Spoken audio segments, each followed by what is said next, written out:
Assalamualaikum warahmatullahi wabarakatuh.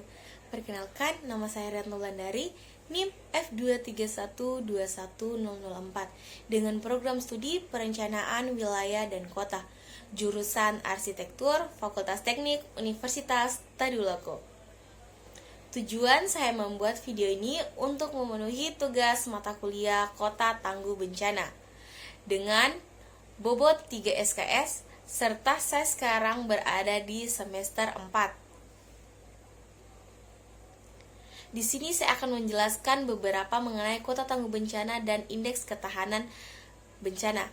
Yang pertama, Kota Tangguh Bencana adalah kota yang mampu menahan, menyerap, beradaptasi dengan memulihkan diri dari akibat bencana secara tepat waktu dan efisien, sambil tetap mempertahankan struktur dan fungsi-fungsi dasarnya. Tujuan dan manfaat pembentukan Kota Tangguh Bencana, yaitu tujuan pengembangannya untuk melindungi masyarakat yang tinggal di kawasan rawan dari dampak merugikan bencana. Meningkatkan peran serta masyarakat dalam pengelolaan sumber daya dalam rangka mengurangi risiko bencana. Meningkatkan kapasitas kelembagaan masyarakat dalam pengelolaan sumber daya dan pemeliharaan kearifan lokal bagi pengurangan risiko bencana. Meningkatkan kapasitas pemerintah dalam memberikan dukungan dan sumber daya teknis bagi pengurangan risiko bencana, serta meningkatkan kerjasama antara pemangku kepentingan dalam PRB, pihak pemerintah daerah, sektor swasta, perguruan tinggi, LSM, organisasi masyarakat, dan kelompok-kelompok lainnya yang peduli terhadap Kota Tangguh Bencana, serta manfaat yang diberikan ialah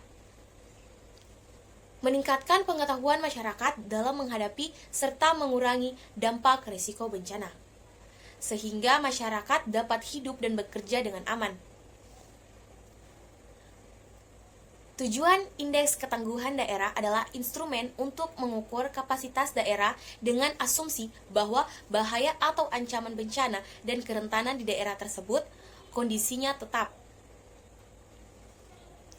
Dalam penyusunan IKD, ada dua pertimbangan awal yang digunakan, yaitu karakter wilayah dan potensi bencana pada daerah yang mau diukur. Untuk karakteristik wilayah dengan mempertimbangkan apakah wilayah memiliki lahan gambut atau tidak, sedangkan untuk potensi bencana dengan mempertimbangkan 8 jenis bencana, yaitu yang pertama, gempa bumi, tsunami, banjir bandang, tanah longsor, letusan gunung berapi, kebakaran hutan, serta yang terakhir yaitu kekeringan. Telah dijelaskan di atas, 71 indikator yang diukur itu merupakan penjabaran dari 7 sasaran atau fokus prioritas. Yang pertama yaitu prioritas pertama yaitu perkuatan kebijakan dan kelembagaan, yang kedua pengkajian risiko dan perencanaan terpadu, yang ketiga pengembangan sistem informasi diklat dan logistik, yang keempat yaitu penanganan tematik kawasan rawan bencana, yang kelima peningkatan efektivitas pencegahan dan mitigasi bencana, yang keenam, perkuatan kesiapsiagaan penanganan darurat bencana. Dan yang terakhir atau yang ketujuh ialah pengembangan sistem pemulihan bencana. 7 fokus prioritas dan 71 indikator tersebut dijabarkan menjadi 284 pertanyaan yang akan menjadi daftar kuesioner kepada pihak-pihak yang terkait. Inilah yang nantinya akan ditindaklanjuti dengan melakukan penilaian dan akan menjadi skor dalam IKD Kota Palu. Berdasarkan pengukuran indikator pencapaian kapasitas daerah, maka kita dapat membagi tingkat kapasitas tersebut ke dalam 5 tingkatan, yaitu level pertama, daerah belum memiliki inisiatif atau dukungan untuk menyelenggarakan atau menghasilkan. Dan level yang kedua, daerah telah memiliki pencapaian-pencapaian dalam upaya pengurangan risiko bencana atau telah melaksanakan beberapa tindakan pengurangan risiko bencana dalam rencana dan kebijakan. Namun, dengan pencapaian-pencapaian yang masih bersifat sporadis, belum selesai atau belum sesuai kualitas standar. Dikarenakan belum adanya komitmen kelembagaan atau kebijakan sistematis. Level ketiga yaitu komitmen pemerintah dan beberapa komunitas terkait pengurangan resiko bencana di suatu daerah telah tercapai dan didukung dengan kebijakan sistematis. Namun pencapaian yang diperoleh dengan komitmen dan kebijakan tersebut dinilai belum menyeluruh hingga masih belum cukup untuk mengurangi dampak negatif dari bencana. Level keempat, dengan dukungan, komitmen serta kebijakan menyeluruh dalam pengurangan risiko bencana di suatu daerah telah memperoleh pencapaian-pencapaian yang berhasil.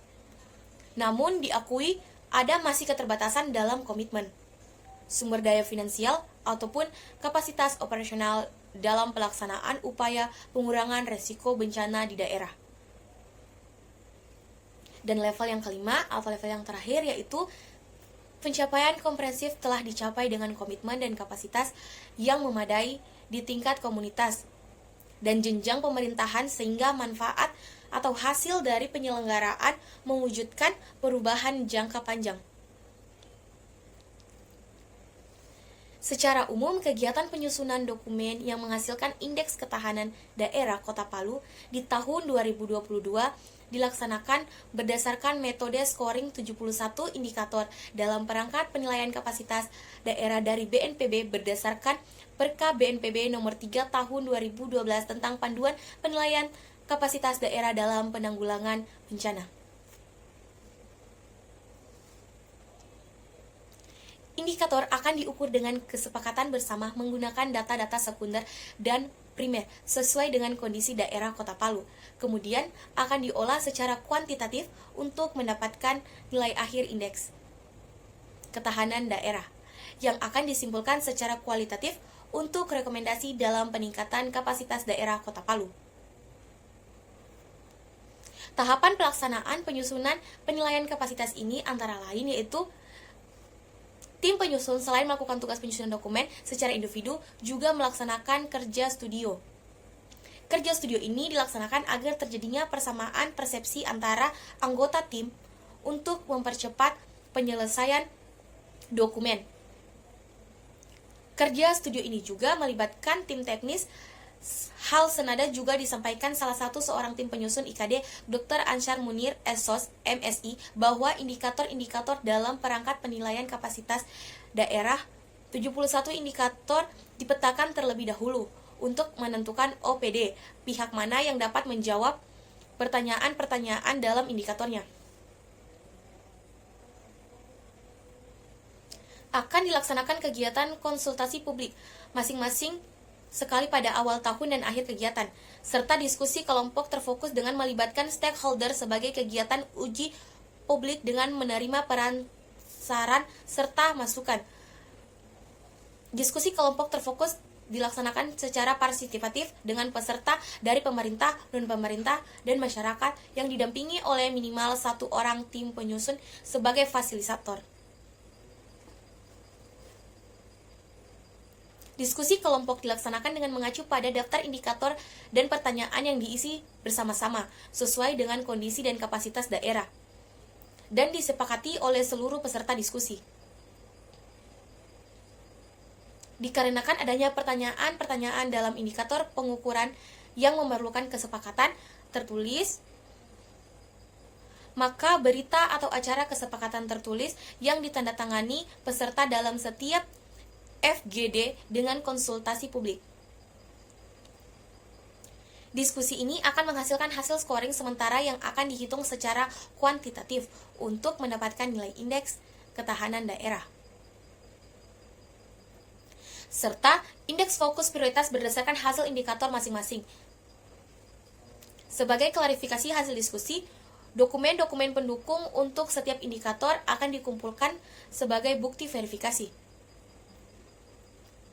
Sebutnya lagi, rekomendasi disusun secara kualitatif berdasarkan nilai indeks ketahanan daerah, serta prioritas kebijakan untuk peningkatan kapasitas penanggulangan bencana. Untuk memperkuat kesepakatan daerah mengenai hasil secara keseluruhan di tahap penyusunan akhir atau di konsultasi publik terakhir, perlu dibuat surat kesepakatan bersama yang menyatakan bahwa seluruh jawaban dalam kuesioner telah disetujui oleh seluruh peserta dan ditandatangani oleh seluruh peserta. Adapun yang harus kita lakukan untuk meningkatkan ketangguhan Kota Palu yaitu pertama, pemeliharaan kawasan penyangga dan jasa-jasa ekosistem penguat kapasitas institusi untuk ketangguhan bencana. Yang kedua yaitu pemahaman dan peningkatan kapasitas sosial untuk ketangguhan bencana. Yang ketiga yaitu peningkatan ketangguhan infrastruktur.